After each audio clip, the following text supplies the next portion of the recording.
Dlamini kaJesu waseNazaretha ibingelela nje ibandla lonke uJesu asikhethela lona amen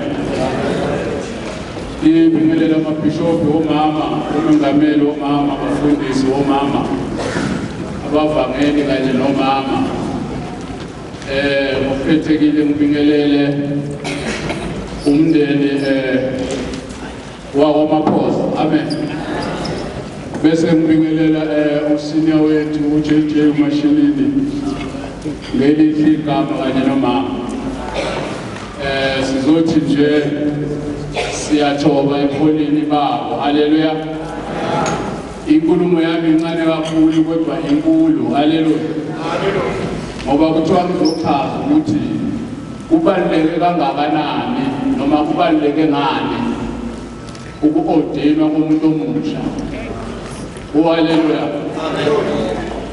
liyezibandla ukuthi kubaluleke kangakanani futhi kubaluleke ngani haleluya ngoba ibandla laseZayoni libe nomkhuba wokuordina abantu at the age of 70 haleluya banikeza umuntu omdala umsebenzi savele akhathele haleluya namhlanje ke sizocela kuholini ukuthi akushintshe lokho haleluya ukuze nebandla lizofunda ukuthi uma labaholi bebancane bathatha lo msebenzi uNkulunkulu ujabula kangakanani ngabo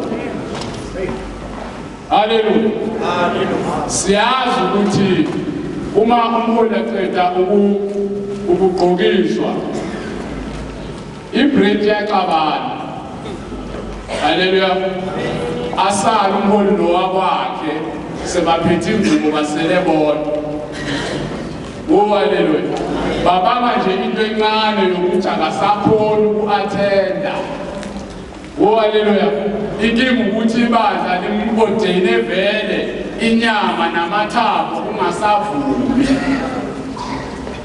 haleluya ngicela ke ukudlula kulokhu uma ngifika kuleli bandla ngathola kuno the late bishop wayehamba nge-323 kwakuthiwa u-breakdown uba ushadu naye wahamba nge-323 imazda ngoba into mawuyithanda uyayilangazelela ugcine uyitholile haleluya engizama ukuveza lapho ukuthi wake waba nombono wokuordina umuntu omusha lo namhlanje esingaye la noma lo namhlanje silapha nje kungenxa yakhe haleluya uba amaphosa kunenhlanhla yokuthi loyo muntu owaordinwa ngaleya minyaka abizwa ngojunior namhlanje bafumaphosa uzothola leyo nhlanhla yokuordinwa nawe at a very young age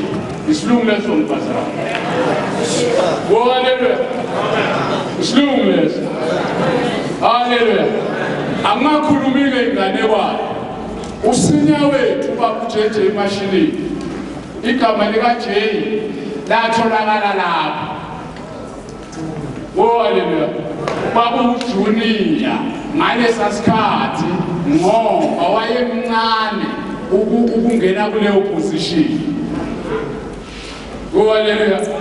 Ukufakazi balokho ke nanti bandla lisami. Akumasithusi ke ukuordainwa kubabamaphosa. Ngoba ibandla liyasaba uordaina abantu abancane. Haleluya amen. Asazi ukuthi sisabani kodwa liyasaba. Haleluya. Ngithike mina bandla laseCovid. Ujeje wamashini usasekhona. Waordainwa ngale yaminyaka. Haleluya. Umsebenzi yakhe sonke siyibonile. Uma ubheka ke kuSamuel number 2, kusashiwo number 5, iverse number 4. Sithola uDavid la. Haleluya. Uya ordainwa kwiminyaka engamashumi amathathu. Haleluya. Kodwa nasithi siyalandela lithi iBhayibheli wabizwa waordainwa wasebenza umsebenzi iminyaka engamashumi amane. Haleluya amen. Asibhekele siyibandla ukuthi masiordaina umuntu ona70 sithi akasebenze eminyaka emingakanani. Haleluya bazalwane. Lena ngithula kuwe babo umashinini senior wethu ukuthi ake nibheke njengobuholi ukuthi labazalwane njengoba balabadinga ukufundiswa ningabasabi. Abafunde labazalwane babe ngabo baba babe ngabafundisi basesebancane. Haleluya. Awufunde uEfesu 4 number 11 no number 12 bese ngidlala phansi. Amen bazalwane. Ngizofunda kwaSefesu 4. Isihloko sifunda kanje ukwahlukana kwezipho zikamoya nobunye bokukhona. Uverse 11. Uyena futhi owanika abanye ukuba babe ngabapostoli, abanye abaprofeti, abanye abavangeli, abanye abelusi nabafundisi, ukuze abangcwele baphelekiselwe umsebenzi wokukhonza kwakhiwe umzimba kaKristu.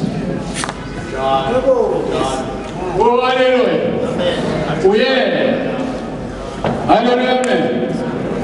La sithola uApostle Paul. Haleluya. Ufike bandleni laseFesu.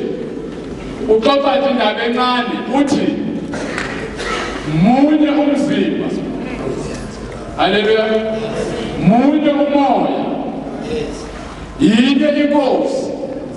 Haleluya. Yinye inkolo. Wabudlala. Inkolo yinye. Haleluya. Kodwa kule nkolo uthi uApostle Paul kunamba 11 wabaphosa.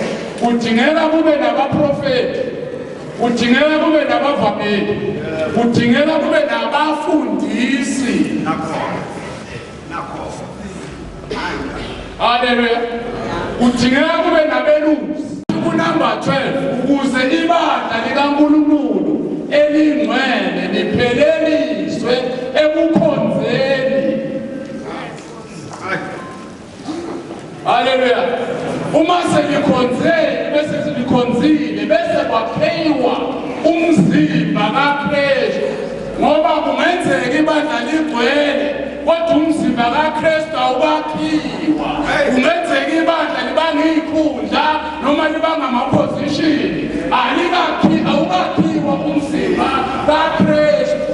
Ingakho sibanga ubusina noma ingakho sibanga amaposition aphezulu kodwa ubuKristu noma umzimba kaKristu awukakhiwa. uPastor